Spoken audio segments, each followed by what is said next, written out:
Selamat malam semuanya rekan media. Terima kasih atas kesabarannya menunggu.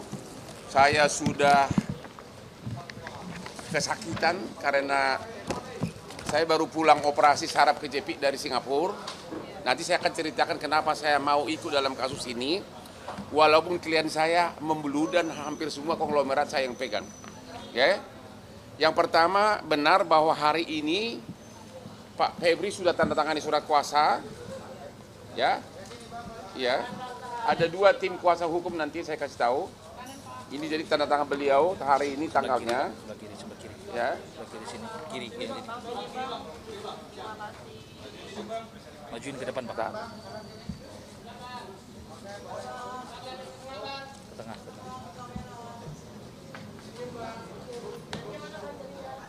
Dah? Oke. Yang kedua kuasanya adalah pengacara Parisi yang di sebelah kanan saya ini. Ya.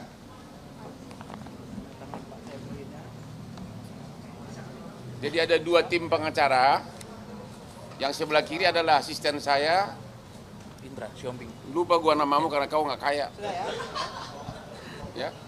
Yang di sebelah kanan Anda sudah tahu adalah pengacaranya Don King, Don Ritno, yaitu Handika. Saya bawa ke sini karena ada beberapa hal pertanyaan yang dia yang berhak menjawab. Oke. Hari ini sudah di BAP tadi dari jam berapa tadi? Jam 10. 9. Dari jam 9 sampai baru selesai ada 18 pertanyaan. 18 pertanyaannya sudah dijawab dengan baik dan kesimpulannya tidak ada penahanan. Diperiksa sebagai tersangka. Dan tidak ada penahanan hari ini. 18 pertanyaan. 18 pertanyaan. Oke. Hari ini hanya sebatas kepada kasus PT Asabri. Jadi sebagaimana ketahui ada 3 kasus, ya. Kasus pertama adalah PT Asabri. Kasus kedua adalah kasus blackout di Sumatera. Kasus ketiga adalah menyangkut PT Krakatau Steel. Hari ini baru 1. Ya. Ya, ada 18 pertanyaan yang pada dasarnya adalah 1 menyangkut mengenai apakah benar Tan Kian dia tahu memberikan uang 50M lebih. Jawabannya tidak, ya. Itu yang pertama. Yang jelas menyangkut duit tidak ada, ya. Yang kedua adalah menyangkut tempat usaha apa namanya? Deklan. Kafe Deklan itu tanah sewa oleh si klien beliau, nanti dia akan menjelaskan, yaitu si Don Ritno. Ya, Don Rito ya. Ya. Ya Don King aja deh. Don King. Yang ketiga menyangkut rumah di Sentul. Di rumah Sentul itu sejak sampai tahun 2022 housekeepingnya pun ART-nya pun sudah bukan Febri yang bayar karena sudah waktu itu dipakai oleh sama lagi Don Ritno, ya. Sudah dipakai dan dia juga berhak renovasi, ya. Jadi total nggak ada lagi penguasaan secara fisik. Demikian juga money changer juga dia tidak ada kaitan apapun. Jadi baik mengenai renovasi kenapa ada tempat uang di resto maupun di Sentul dia tidak tahu menahu. Karena contoh menyangkut rumah di Sentul itu kan kalau renovasi memang sejak tahun 2022 sudah dibawa penguasaan pengelolaan dari Don Ritno kliennya beliau dan renovasi kecil-kecil di dalam kan ya tidak diketahui oleh Pak Febri. Ya. Jadi semua terbantahkan menyangkut itu, semua disangkal. Oke. Ada pertanyaan begini. Katanya Tan Kian yang juga teman dekat saya katanya memberikan 50M lebih ya. Ya, 5 juta. Ya, artinya berarti diakui sebagai pemberi suap. Ya, betul. Ya, kalau pertanyaannya kenapa si Tan Kian sampai sekarang belum jadi tersangka? Ya. Kenapa langsung loncat kepada penerima suap? Anda kan keanehan pertama, ya. Tidak sampai sekarang belum, ya. Berarti ada sesuatu yang dikejar. Yang penting sasaran tembak dapat dulu. Ya, itu sampai sekarang belum. Yang kedua, kan pertanyaannya kan, kenapa Tan Kian itu bukan sebagai tersangka? Gini loh, kasus dari Asabri itu sudah mulai jauh sebelum Pak Febri jadi Jampitsus. Dia belum Jampitsus waktu itu. Ya, kasus Asabri itu sudah maju ke pengadilan bulan Agustus 2021 Ya. dan diputus oleh pengadilan Tipikor Jakarta 4 Januari. di tanggal 4 Januari 2022 di mana Jampitsus juga belum Pak Febri. Ya. Padahal untuk penentuan final decision tersangka itu adalah Jampitsus. Ya. Ya, jadi belum ya, oke. Beliau baru jadi Jampitsus pada tanggal 22 Januari 2022. Itu satu poinnya. Ya.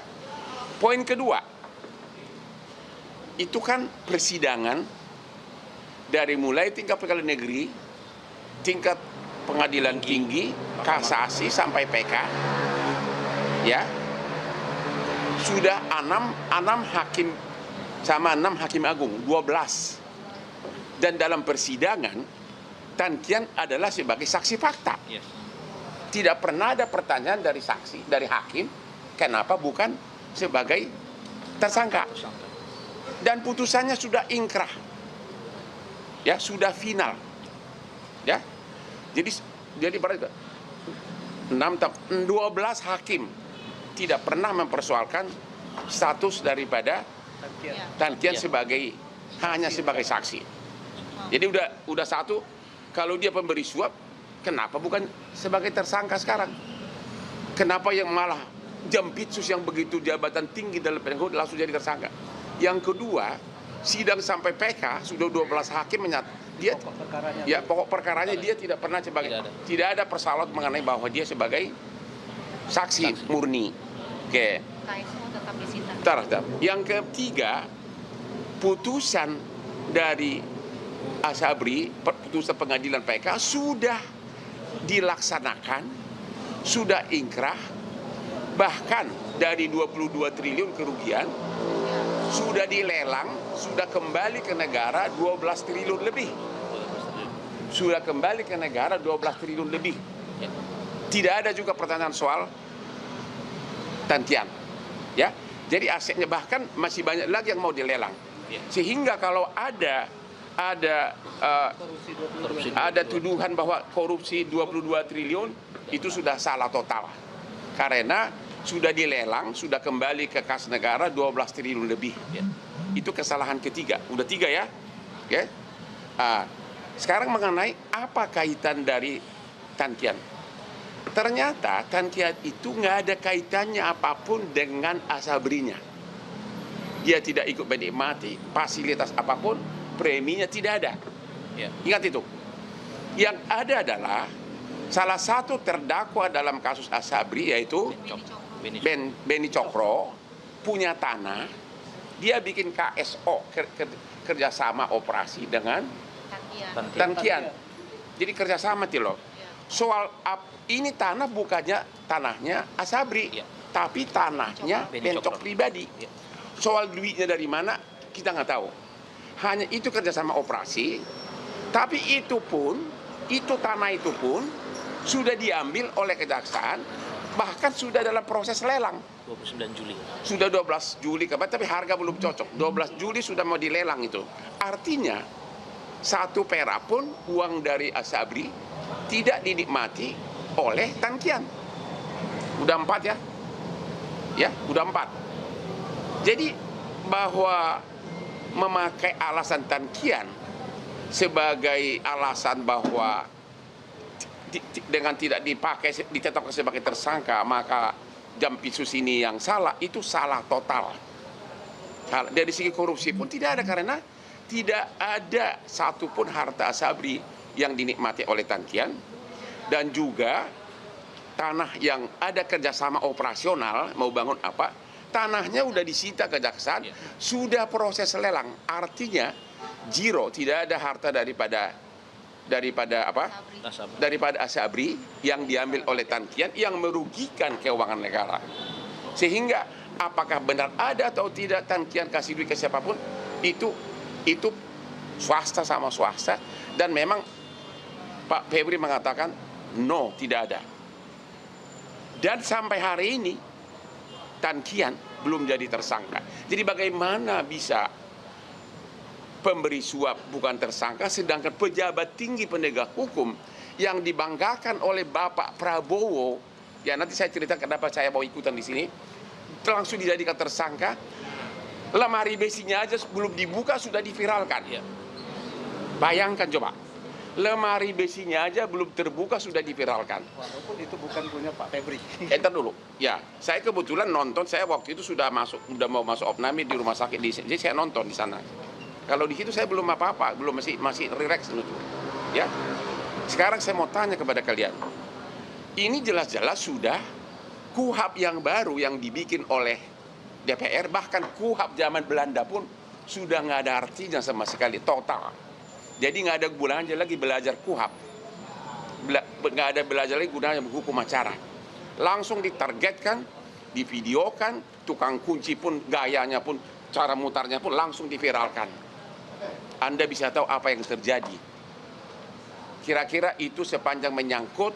Jadi ada 4 tadi ya. Mudah-mudahan anak-anak sekalian sudah mencatat ya. Sorry. 4 dari segi hukum tidak ada alasan untuk menetapkan Febri sebagai tersangka. Ya. Sementara itu nanti juga ditanyakan rekan saya pengacara, ada tambahan nggak? Silakan. Baru kita ya, silakan. Sebenarnya kalau di dalam perkara ini gini, ini perkara Pak Farisi namanya. Saya Pak Farizi ya, salah satu pengacara Pak Febri. Ini perkara berbingkai. Berbingkai itu artinya apa? Artinya ini mempersoalkan kewenangan Pak Febri pada saat dibilang katanya pada saat Jampitsus.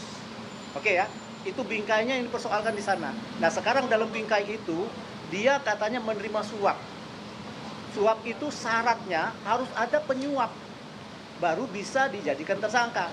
Dan syarat lainnya adalah ada kewajiban yang tidak dilaksanakan. Sampai dengan saat ini kami mau tahu kewajiban apa yang tidak dilaksanakan Pak Febri tidak terlihat. Sehingga terjadi dia menerima suap. Poin yuridisnya itu, kalau kami lihatnya yuridis ya. Nah, kalau hal-hal yang menyangkut masalah cara pandang segala macam, saya silakan. Saya nggak berani ngomong, saya hanya bisa yuridis. Kalau Anda berpikir bahwa, wah ini ada framing artinya, itu silakan.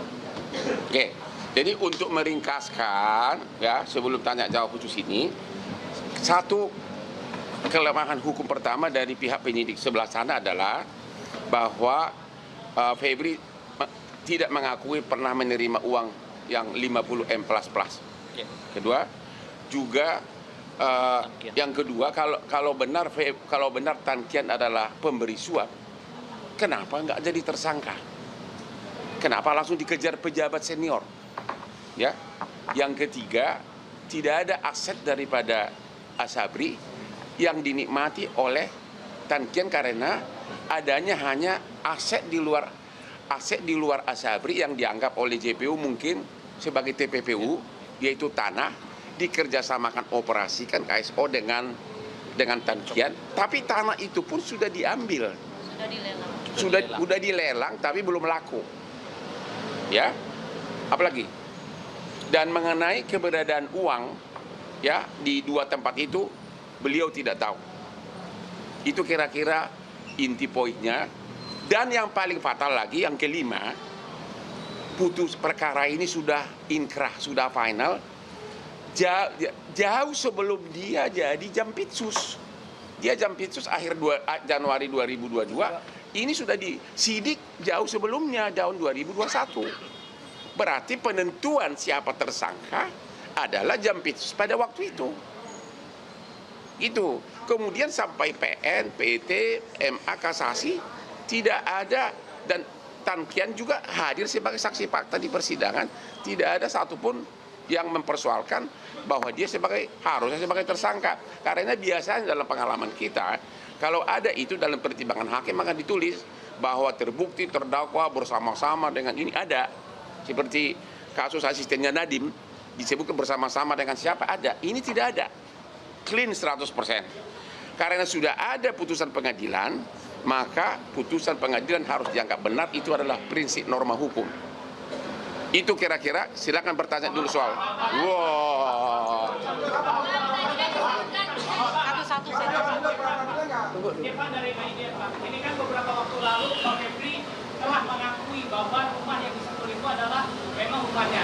Tapi Oke. terkait dengan isi dari Satu-satu.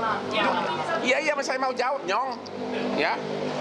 Rumah itu dulunya adalah rumah mertuanya. Oke, Dikasih. rumah mertuanya, Hibahkan tapi cucunya. sudah lama dihibahkan ke Cucunya. cucu dari mertuanya. Jadi secara sertifikat itu bukan atas nama dari Febri. Itu ada buktinya. Itu di BAP tadi ditulis. Ya.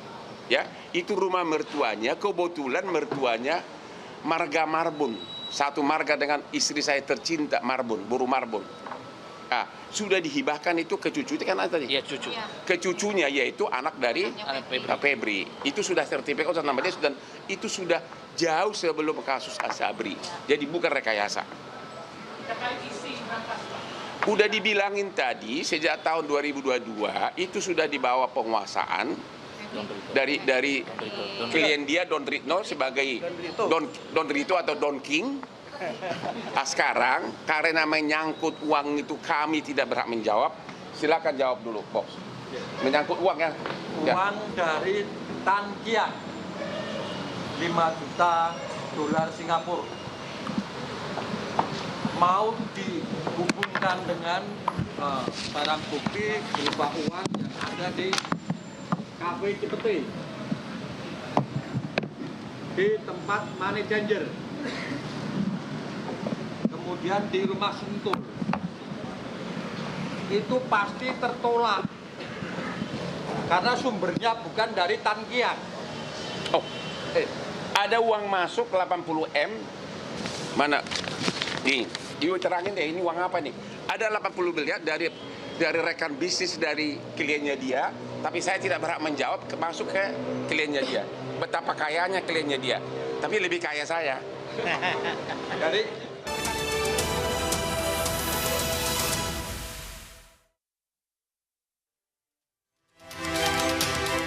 yang disita dari Cafe Cipete itu bersumber dari kerjasama dengan seorang pengusaha.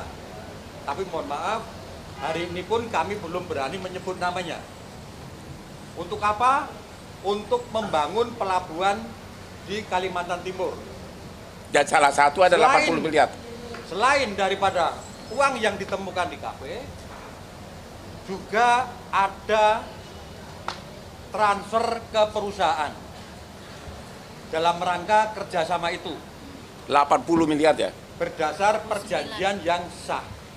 Jumlahnya adalah kurang lebih 80 miliar.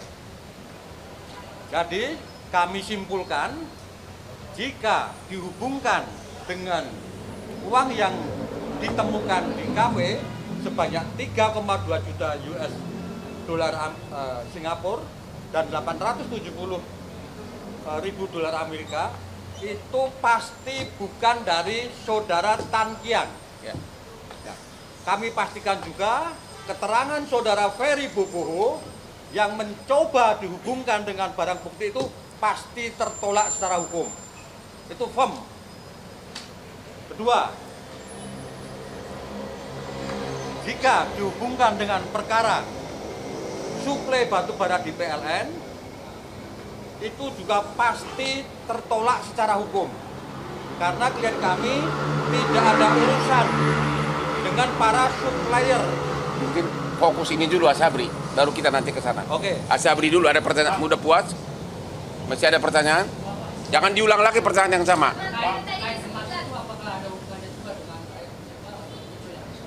Baik, jadi gini, menyambung keterangan tadi. Tadi udah kami sampaikan, sekitar tahun 2023, Don Rito meminta izin kepada pemilik untuk menggunakan rumah di Sentul sebagai backup operasional kantor yayasan. Kami ulang lagi, backup kantor operasional yayasan yang bergerak di bidang dakwah dan pendidikan Islam. Ini sudah bisa dibuktikan adanya sekitar 700 santri dari daerah Papua, dari daerah Maluku yang sekarang mondok di salah satu pesantren di Banten. Ke depan ada rencana dari berbagai pihak untuk membangun pesantren yang besar, masjid-masjid, dan semua fasilitas pendukung, baik itu di Papua ataupun di Maluku, serta di daerah NTT. Nah, kenapa kok disimpan dalam bentuk emas? Kenapa disimpan dalam bentuk dolar Singapura? Kenapa disimpan dalam bentuk dolar Amerika? Pada saatnya kami akan jelaskan setelah para pihak yang berkontribusi itu diperiksa oleh penyidik Jampitsus, disertai dengan semua bukti-bukti yang kuat, yang sahih dan relevan. Kami tidak mau mendahului itu dulu. Kita tidak mendahului. Oke. Jadi sementara itu. Ya, jadi sekali lagi semua unsur pembuktian yang vital untuk membuktikan adanya suap tidak dipenuhi. Pemberi suap tidak tersangka, uang harta Asabri tidak ada dinikmati oleh Tan Kian, sudah disita dan sudah dilelang, dan salah total pernyataan penyidik Polri yang menyatakan kerugian negara 22 karena 22 itu sudah kembali 12 triliun dari lelang putusan PK pengadilan. Ya, sisa masih banyak tanahnya, termasuk tanah KSO antara Bencok dengan si Tan Kian ini sudah dilelang tapi belum laku. Jadi 1 meter pun Tan Kian tidak menikmati apapun. Pertanyaannya, kenapa Tan Kian mau katanya membuat berita acara? Waktu akan menjawab. Ya, waktu akan menjawab apakah dia akan tetap sama itu atau tidak, atau apa yang dikhawatirkan. Kami tidak bisa ngomong sekarang. Waktu akan menjawab. Asabri itu dulu ya, nggak ada lagi yang aneh. Mengenai Asabri, Bang, sebenarnya penegasan status PMD itu tersangkanya berdasarkan sprendik dari Polri atau dari sprendik kejaksaan? Berindaklanjuti terhadap Yang mana yang sekarang? Asabri, Bang. Kan statusnya Ntar dulu, Asabri yang mana? kan status PMD kan di yang tersangka. Yang sekarang. Itu sprendik dari kejaksaan atau sprendik dari Polri? Saya jawab itu. Ya. Ini kami merujuk kepada panggilan. Berdasarkan panggilan yang ditujukan kepada klien kami, Pak Febri, itu panggilannya sebagai tersangka. Karena panggilannya sebagai tersangka tentu ada dasarnya. Saya lihat dasarnya adalah sprindik yang ditetapkan oleh Polda Metro. Jadi intinya ini adalah pengalihan daripada tindak lanjut daripada Polda. Mereka menindaklanjuti dengan pemanggilan tersangka di sini. Di sini itu. Tapi memang di sana saya lihat juga ada sprindik dari Kejagung juga. Kalau sprindik dari Polda itu spesifik tanggal 6 Juli 2026. Kalau ini tadi pada tanggal berapa yang baru-baru ini dimasukkan dalam satu panggilan kami. Jadi kalau ditanya dua-dua menjadi dasar dan sebagai tersangka panggilannya. Udah dulu, udah deh, udah itu dulu. Tadi Bang, itu kan Abang lihat memang ada sedikit yang dikangkangi juga bahwa tindak lanjut dari pengacara nanti selanjutnya apakah akan Ntar dulu, belum selesai ini dulu, kamu harus Satu-satu tidak dulu. lalu. Sabar.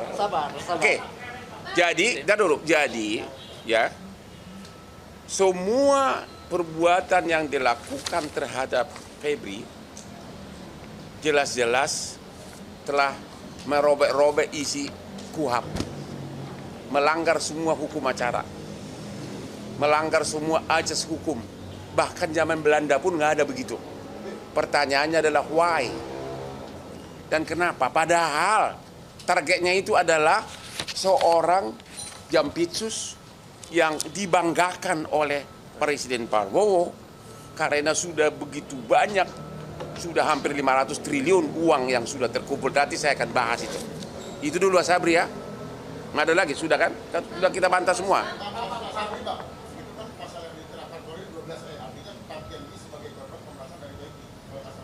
Korban kekerasan. Bisa saya jelasin. Sini sebentar. Kok lo dapat detail begitu, lo udah didikte lo ya? Gini, jadi intinya kalau di dalam surat saya jawab satu-satu ya. Saya jawab satu-satu. Berdasarkan surat perintah penyidikannya, memang betul ada pasalnya 12E dan 12B. Sekarang kalau memang 12E, pemerasannya di mana?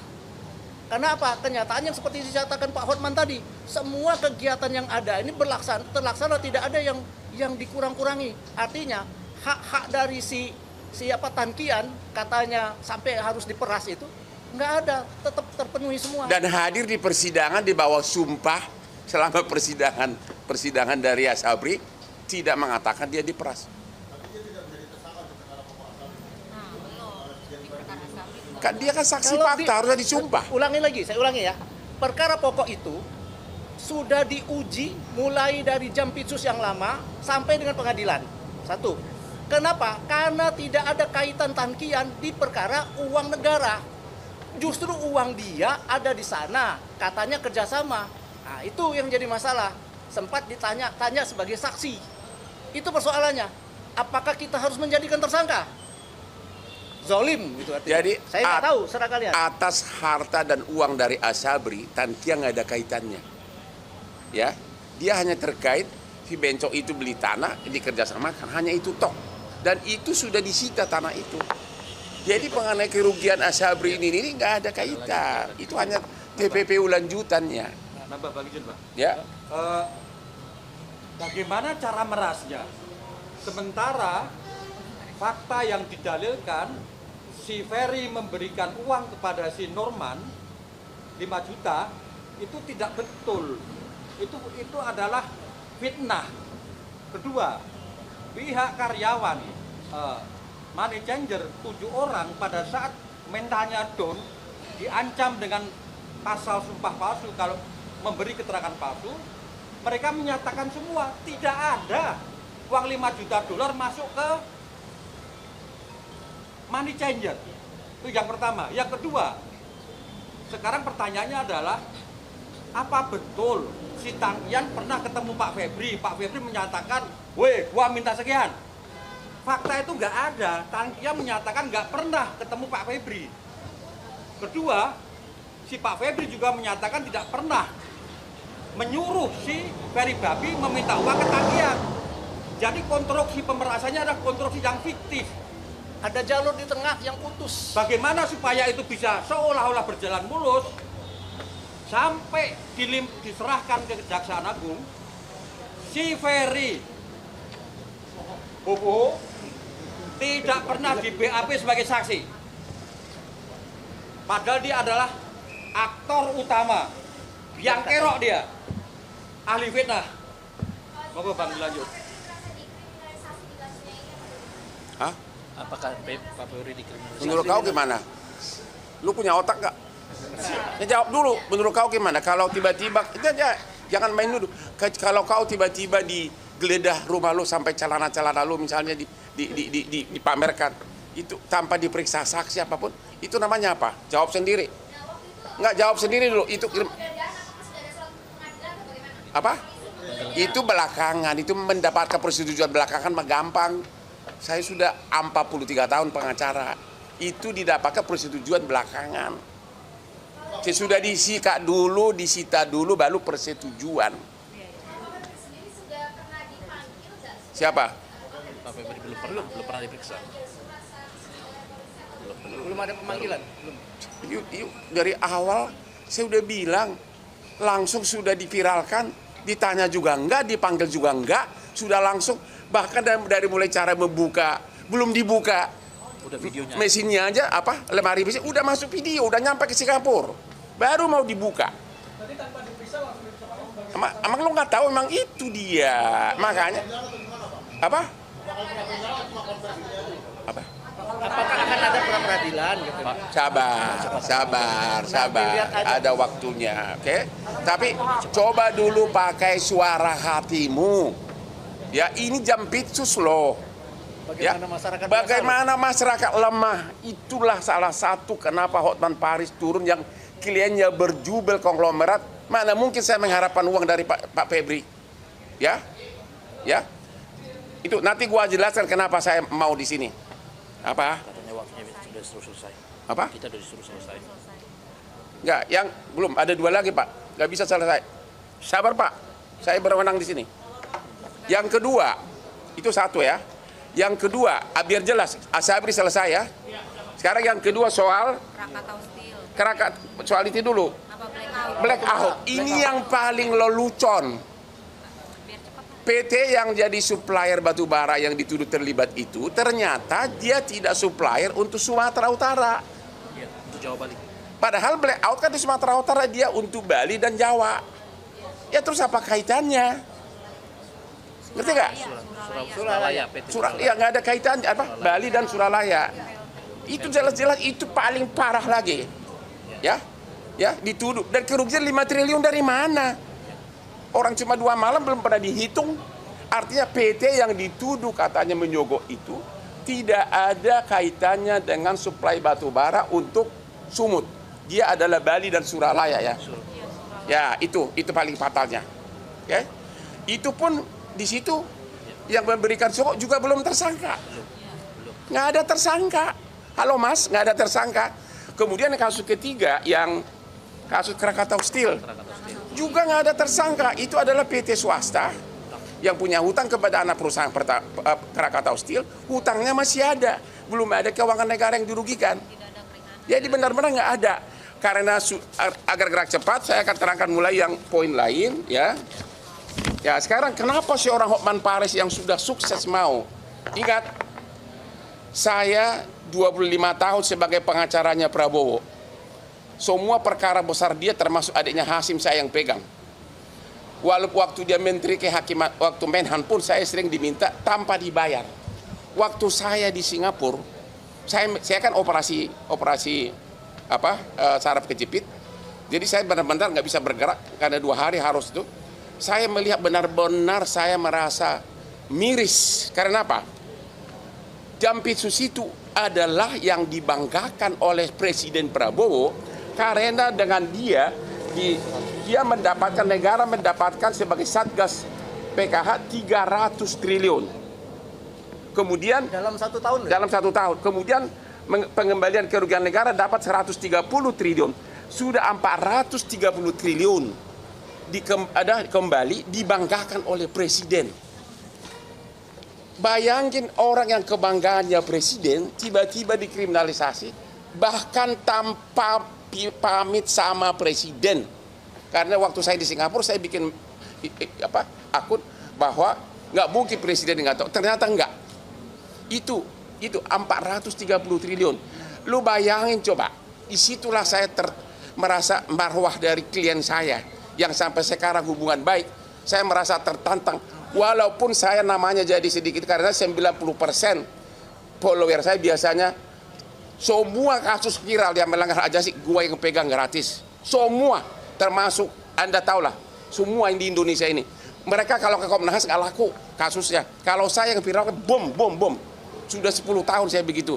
Kasus Yupita, kasus polisi yang kemarin juga yang bikin, kasus Radit di Matar, kasus pesantren Lombok, kasus ABK kapal yang itu semua. Kalau udah saya ngomong sukses semuanya. Saya tidak minta imbalan apapun, walaupun semua konglomerat klien saya.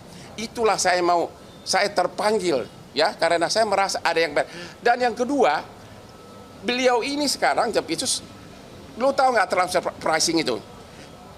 Dalam sejarah kejaksaan di Indonesia sejak zaman Majapahit, termasuk presiden-presiden yang sebelumnya, belum pernah ada kejaksaan, ya ini aja sudah 430 triliun yang terkumpul uang berupa uang cash masuk ke kas negara. Apalagi dengan transfer pricing, lu tahu nggak ribuan triliun ruginya. Yang sedang diproses sekarang. Belum lagi yang nggak ketahuan karena zaman itu sudah berlangsung dari zaman presiden zaman dulu. Ya, berarti banyak oligarki yang terapa di sini terganggu. Ya, belum lagi kasus petrol, ya, si R yang lagi di Malaysia, belum lagi kasus MBG segala macam. Jadi benar-benar dengan melakukan itu terhadap Jampitsus ini, mantan Jampitsus ini, benar-benar saya melihat kurang penghormatan terhadap Presiden Prabowo. Itulah alasannya saya terpanggil. Saya tidak mengharapkan uang dari Jampitsus ini karena saya tahu tidak mungkin dia bayar saya mahal. Saya bayarannya super mahal di Indonesia. Ya, itulah backgroundnya biar tahu. Sudah kamu tahu semua bantuan hukum yang kita kasih, yang saya kasih itu banyak uang dari saya nggak usah bilang. Kasus Radit semua saksinya gue yang biayai. Kasus ABK kapal gue yang biayai ke Komisi 3. Semua, nggak mungkin. Puluhan pengacara saya kirim. Jadi bagi follower saya yang merasa kok Hotman sekarang jadi begitu, yang semula 95% sebagai pengagum saya, silahkan gue ambil resiko itu. Tapi di mana logikanya? Seorang bawahannya presiden, ya, justru mentersangkakan, mempermalukan bawahan yang lain yang adalah kebanggaan presiden yang telah mengembalikan uang kepada negara 430 triliun cash. Dengan cara seperti ini. Dengan cara tanpa diperiksa saksi, langsung bung. Anda jawab sendiri, ada apa? Memang tujuannya sudah terkabul, akhirnya dia mundur, sudah menang. Tapi hukum akan berjalan terus, itulah background saya. Saya tidak rela marwah Bapak Presiden yang adalah klien saya 25 tahun sama adiknya Hasim. Saya tidak rela karena saya seorang pengacara, saya bebas ngomong. Jangan tanya saya cari muka, saya tidak butuh uang-uang lagi, saya udah kaya raya.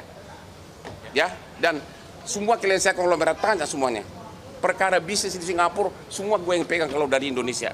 Murni benar-benar saya merasa selama saya di Opname, saya kok presiden digituin? Padahal banyak video, inilah video-video dari presiden saat membanggakan uang hasil temuan dari Jampitsus, tentu dengan atasannya Jaksa Agung. Inilah, Anda sudah tahu itu, berpuluh-puluh triliun. Kok bisa orang yang tangan kanannya ini begitu saja dipermalukan, melanggar KUHAP? Kalau ada yang mengatakan itu tidak melanggar KUHAP, ayo kita sama-sama robek gelas sarjana hukum kita. Benar-benar KUHAP itu tidak dipakai sama sekali. Ya, benar-benar saya merasa kok presiden digituin, padahal belum ada zaman dulu pun, sejak dari SBY, dari mulai Jokowi, kejaksaan ratusan triliun, udah 430 triliun uang cash masuk ke kas negara. Belum lagi transfer pricing itu bisa ribuan triliun. Dan siapa yang melakukan itu? Jampitsus Febri. Kok kenapa langsung lebih rendah dari tukang ayam, lebih rendah dari pencuri ayam? Andalah yang tahu apa backgroundnya. Ya, ada lagi? Apa? Emang lu fakultas hukum udah jelas lah, nggak usah pakai ditanya pasal berapa. Monjong lu ah. Udahlah, nanti kalau kamu datang ke saya, pasal berapa? Ini semua, ini mantan jaksa. Jelas bahwa seseorang mau ditetapkan sebagai tersangka, apalagi dipermalukan, minimum dipanggil dulu, ya, dipanggil saksinya dulu. Kalau kau nggak tahu pasalnya, lu berhenti jadi wartawan. Ya kalau Satu-satu sebentar. tidak ditahan karena memang Anda sudah melihat sendiri. Anak SD pun mengatakan bahwa itu bukan tindak pidana, belum ada bukti. Kami sudah mengajukan permohonan untuk tetap tidak ditahan. Satu. Tadi dengan alasan karena beliau ini begitu ditetapkan tersangka mengundurkan diri. Itu artinya kooperatif, mempersilakan pemeriksaan secara profesional Tanpa intervensi. tidak mau mengintervensi. Oke, selanjutnya kedua, karena sudah tidak Jampitsus, dia tidak bisa mengatur apapun yang ada di dalam sini lagi, sudah ada PLT-nya. Ketiga, barang buktinya pun sudah dikuasai oleh penyidik. Apalagi itu alasan-alasan yang selama ini dikeluarkan oleh penyidik untuk melakukan penahanan. Yang terakhir, karena ada upaya hukum cekal, tidak perlu ditakutkan lagi dia keluar negeri. Menurut kami itulah alasan yang bisa mungkin diterima oleh misalnya. Yang paling penting kalian bertanya, kalau Anda punya nyali bertanya, tanya kepada Kapolri, hei kenapa nggak nanya Pak Prabowo dulu sebelum melakukan ini terhadap tangan kanan dari yang dibanggakan oleh Presiden Prabowo. Tanya, saya baru tahu tidak ada izin. Itu bayangkan coba bahan ini fotonya di. Hah? Ada hidden agenda dong berarti ya? Tanya kakekmu, masa tanya gua? Nggak tanya kakekmu lah. Ya udah deh, udah gua nggak tahu. Ya lu udah deh, saya nggak tahu agenda itu. Gua jangan tanya itu. Udah deh, shut up. Nggak, saya nggak tahu. Udah deh, kok pada bisa gua menafsirkan maunya orang? Udah saya jawabannya, lu harusnya tahu. Kita tidak bisa menafsirkan. Loh. Cuma kita berpikir seperti itu. Seorang kebanggaan dari ini, lihat nggak foto ini, kebanggaan dari presiden dan sudah mengembalikan ke negara 430 triliun, belum lagi transfer pricing yang begitu besar yang tidak pernah disentuh sebelumnya, Begitu saja dipermalukan. Ada apa? Tanya, makanya malam ini kalian langsung ke Mabes Polri tanya kalau kau bukan pengecut. Ya? Apa? Keliru. Iya, betul. Udah. Kalau kau punya otak, lu tahu jawabannya. Sudah, titik ya. Ya udah deh, jawaban sendiri lah. Jangan coba-coba. Nanti kau akan tulis menurut Hotman sih. Lu udah tahu jawabannya, ya? Sudah mulai capek kita, Bang. Gua nggak tahu. Kita nggak tiap hari nempel ke dia. Ketemu Ya. sekali aja tadi sudah selesai ya. Udah jelas? Jadi unsur hukumnya tidak dipenuhi, unsur dari segi sopan santun, penghormatan terhadap atasan juga tidak ada. Itu terjadi, bayangkan coba. Andalah yang tahu. Oke? Kalau ada anak Anda yang sangat membanggakan, Anda sudah menghasilkan duit bagi keluarga, tiba-tiba oleh anak yang lain langsung dipermalukan. Apa? Yang malu duluan adalah bapaknya. Makanya saya bilang, saya maju, ya. Saya tidak mengharapkan apa-apa dari presiden. Lo tahu gua dikasih jabatan apapun, termasuk menggantikan siapa itu, si Pigai, gua nggak akan mau, nggak tertarik gua. Walaupun perlindungan HAM sudah ribuan kasus dari gua dari Kopi Joni, tanpa imbalan apapun. Modal saya hanya 1 handphone. Begitu saya teriak, habis semua. Semua penjidiknya langsung kocar-kacir. That's me, Hotman Paris. Teman dekat aja MB dulu.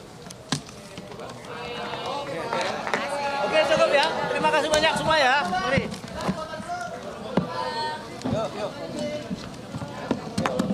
Mana enggak saya foto ini. Mana foto Prabowo itu? Di sana. Sebentar. Nih, Pak. Nah, biar kalian baca ini. Inilah, ini gua foto ini. Ayo foto sama gua dong. Prabowo dengan kebanggaannya Jampitsus. Hah? Prabowo dengan kebanggaannya Jampitsus kok dibeginikan?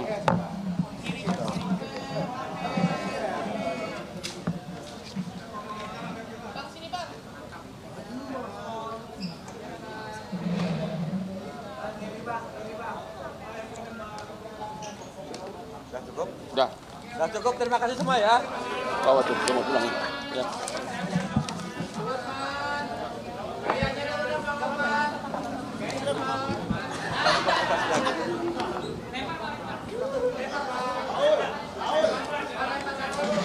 Kayaknya gimana?